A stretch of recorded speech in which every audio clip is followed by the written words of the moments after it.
उसी तरह पर हम लोग लिख देंगे। वोटर का काम यह है कि सिर्फ उसको देखकर उसी तरह से उसको जो प्री प्रिंटेड फॉर्म आएगा उसको सही करके दे देना। और दूसरा क्या है कि उसमें एक सेक्शन है, अगर आपका नाम नहीं है 2002 में नहीं है, मतलब 2024 में आपका नाम है, तो मैपिंग कैसे करेंगे आप करेंगे अपने फादर मदर से करेंगे या आपके ग्रैंडफादर ग्रैंड मदर उससे करेंगे, तो उनका नाम से लेके मैपिंग उसका भी अलग से उस फॉर्म में लिखा हुआ है। अगर आपका नाम है तो 2002 में नाम है, ये जगह पे नाम था, ये फुला है। तो ये ऐप हम लोग क्रिएट करें जिसमें पूरे महाराष्ट्र के 280 असेंबली कॉन्स्टिट्यूंसीज का 2002 का 2024 का रिकॉर्ड है। और ये बस यही है कि उसको बिठाकर हम उम्मीद करते हैं कि हमारे महाराष्ट्र में जहाँ जहाँ हमारे पार्टी के एक्टिव यूनिट्स हैं वो लोग हेल्प डेस्क सेंटर बनाकर, बहुत सी जगह पर मैपिंग हुई है, बहुत सी जगह पे भी होना बाकी है, मगर जो हमारी कोशिश एक ही है कि इस तरह से इसका सही इस्तेमाल हो। और क्योंकि आप जानते हैं कि बंगाल में जो 27 लाख लोगों के नाम एजुकेशन लिस्ट में थे, 27 लाख, उसमें 90% मुसलमानों के नाम थे। 27 लाख एजुकेशन लिस्ट में 90% करीब मुसलमान 97% करीब मुसलमान के नाम थे। तो इसीलिए हम ये चाह रहे कि इसका वोटर इस्तेमाल करें, और स्पेलिंग मिस्टेक भी आई तो फिर वो मुश्किल हो जाता है। तो इसलिए हम उम्मीद करते हैं कि जहाँ जहाँ MIM के हेल्प डेस्क सेंटर बनाए जाएंगे SIR के, हम अपील कर रहे हैं तमाम वोटर्स से, और ख़ास तौर से वीकर सेक्शन के मार्जिनलाइज कम्युनिटीज़ जो है, मुस्लिम माइनॉरिटी हो, बुद्धिस्ट माइनॉरिटी हो, क्रिश्चियन माइनॉरिटी हो, या हमारे दलित भाई हो, आदिवासी भाई बहन हो, या जनरल जो भी हो, वो आकर इससे आप लोग चेक कर सकते, देख सकते। ये सबके लिए ओपन है। मकसद एक ही है कि जो जेन्युइन वोटर है उसका नाम किसी बिना पर डिलीट ना हो जाए या उसका इंक्लूजन से रोका जाए। इस मकसद के तहत हम लोग ये ऐप बनाए हैं, और आज हमारे पार्टी मीटिंग में उसका एक पूरा प्रेजेंटेशन होगा। किसी के पास कोई सवालात होंगे उसका भी हम जवाब देंगे, और फिर वो ऐप हम लोग हमारे पार्टी के तमाम जिम्मेदारों को, एंड्रॉयड बेस्ड ऐप है वो, उसको फ्रीली वो लोग अपने फ़ोन में डालकर भी वो लोग चेक कर सकते और उस पर काम कर सकते। तो अभी अब और उसमें तो यही बोलना है मेरे।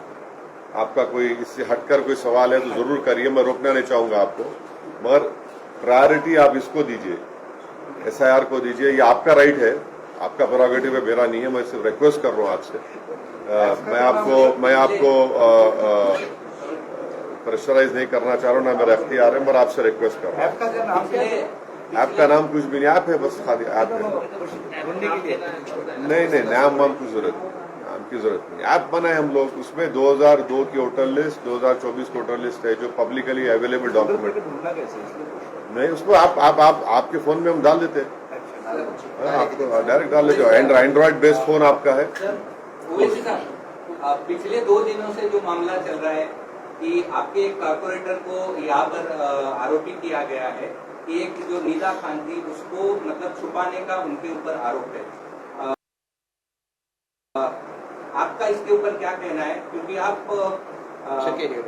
पार्टी के अध्यक्ष भी है और कानूनन अच्छी तरह से जानते हैं। सर, ये पूरा जो मामला है उसको MIM से करेक्ट किया जा रहा है। इस मसले पे जितने सवाल करने एक साथ कर लो ताकि बाद रिपीटेशन। आरोप किया गया है, यहाँ के जो पालक मंत्री उन्होंने CM को एक पत्र भी लिखा है कि MIM से ये ताल्लुक रखता है, ये कनेक्टेड है, तो इसकी जांच SIT की तरफ से की जाए। इसी सवाल को आगे बढ़ाते हुए सर, जलील साहब ने अपनी भूमिका यहाँ पर स्पष्ट कर दी है। MIM की नीदा खान को लेकर औपचारिक तौर पर क्या भूमिका है ये आपसे जानना चाहेंगे, क्योंकि सूबे के मुख्यमंत्री कह रहे हैं कि वो एक तरीके से कन्वर्जन में शामिल थे, आतंकवादी है। चल रहे हैं, सिमी से भी जोड़ा जा रहा है। विखे पाटिल ने कहा है कि यहाँ तक कि आपकी पार्टी को बैन लगाने की भी बात हो रही है फडणवीस साहब की तरफ से। और कुछ आप बोलिए ना पहले, बाद में नहीं, और कुछ सवाल इस बारे में रिपीटेशन ना हो, रिपीटेशन रिपीटेशन ना हो। देखो नहीं करेंगे। धूप बहुत है, रिपीटेशन ना हो जाने का भी।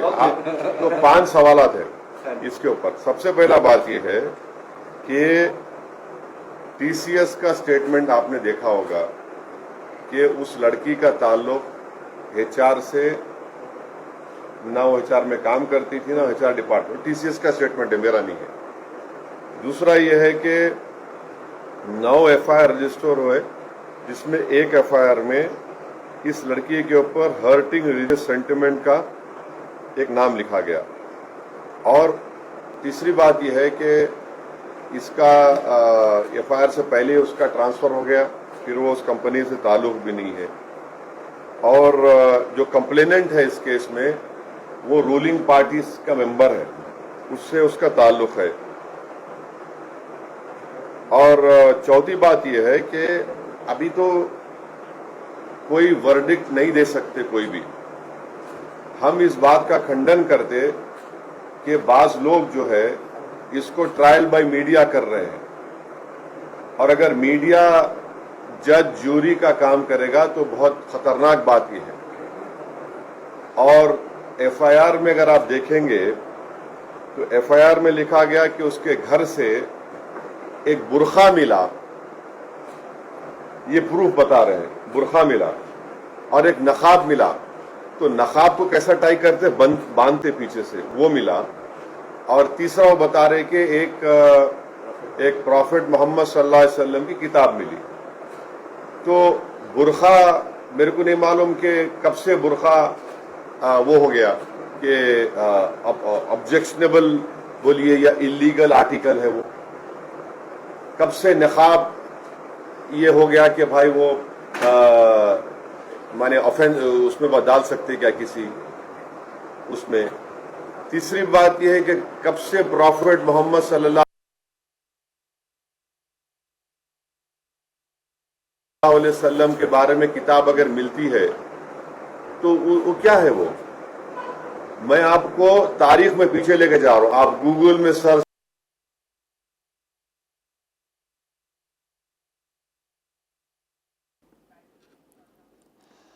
पण पाहतोय निदा खान एचआर डिपार्टमेंटमध्ये काम करत नव्हती असं असुद्दीन ओवेसी म्हणतायत।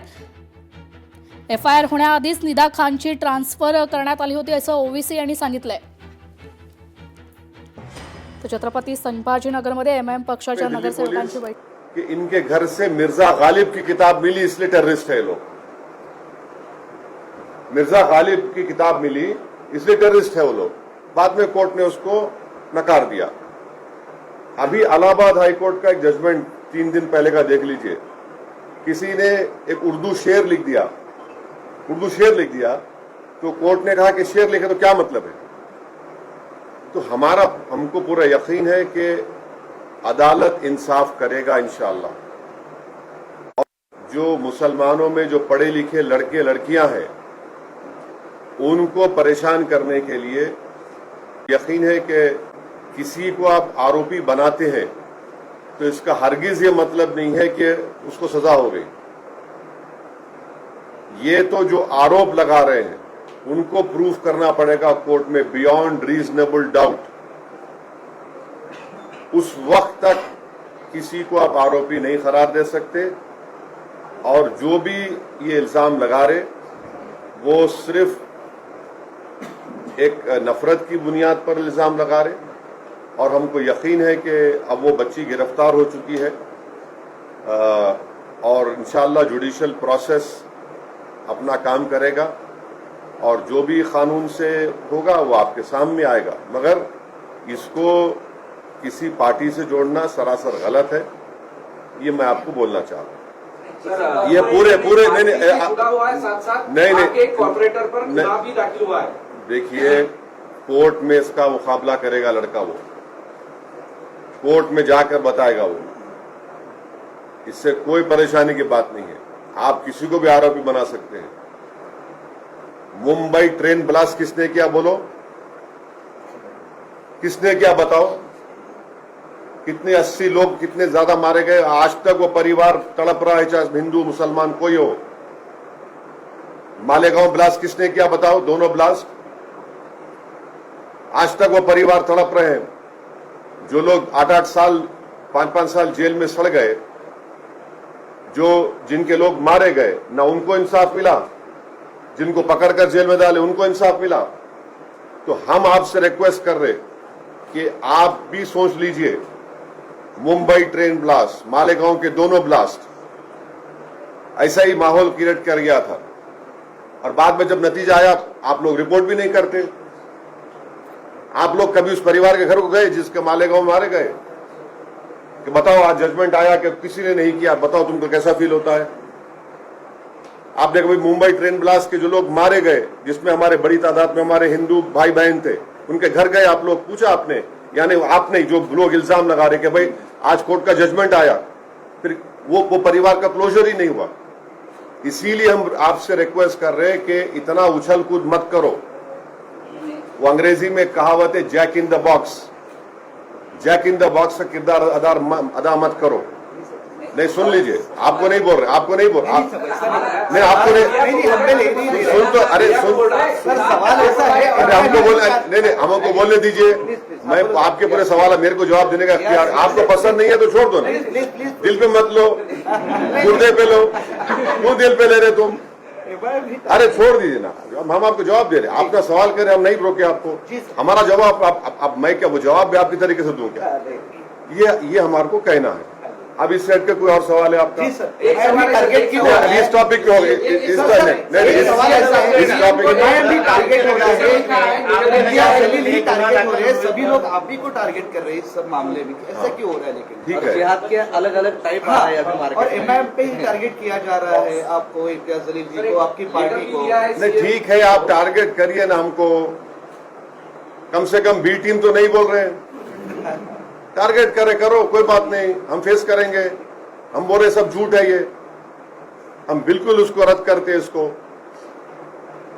We condemn all this allegation लगा रहे, बेकार है ये। सर तुम्हारे नगर सेवक के ऊपर गुना दाखिल हुआ है। तो हो गया तो हाँ, ये देखो अभी कितने एमएलए एमपी पे गुना दाखिल है अभी? नहीं, एक बात सुनो, नहीं अभी महाराष्ट्र की विधानसभा में कितने पे गुना दाखिल है? क्या करेंगे उसको? एमपी बनाना, एमएलए बनाना? अरे छोड़े, देखो कोर्ट्स, देखिए भाई सुनिए, कानून क्या बोलता, इनोसेंट अंटिल प्रूवन गिल्टी, है ना? रुक जाइए, अब आप ना, नहीं रुक जाइए, नहीं रुक जाइए। हमको कोर्ट पे भरोसा है, हमको कानून भरोसा है, हम कानून उसको सब बता देगा, दूध का दूध पानी का पानी हो जाएगा। ये क्या है भाई, एक माहौल बनाना। 6 बजे ओ ब्रेकिंग न्यूज, हाँ 8 बजे ब्रेकिंग न्यूज, 9 बजे ब्रेकिंग न्यूज, 10 बजे ब्रेकिंग न्यूज, बाद में फुस हो जाता पूरा। हम आपको एग्जाम्पल दे रहे, ट्रेन ब्लास्ट में क्या हुआ, हम आपको एग्जाम्पल दे रहे मालेगांव के 2 ब्लास्ट में क्या हुआ, उन जो परिवार मारे गए उनका क्या हुआ, जो परिवार को जस्टिस नहीं। इसीलिए हम आपको बोल रहे हैं कि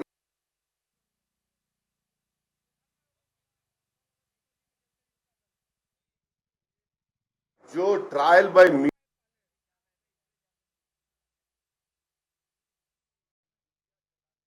च्या घरातून गुरखा मिळाला म्हणून ती खरं तर गुन्हेगार होते असा सवाल ओवेसी यांनी उपस्थित केलेला आहे। मुंबई मालेगाव ब्लास्टचे आरोपी देखील सोडण्यात आलेले, यावरून देखील ओवेसी यांनी हल्लाबोल केला। लोकशाही मराठी ऐका, पहा, जागरूक रहा।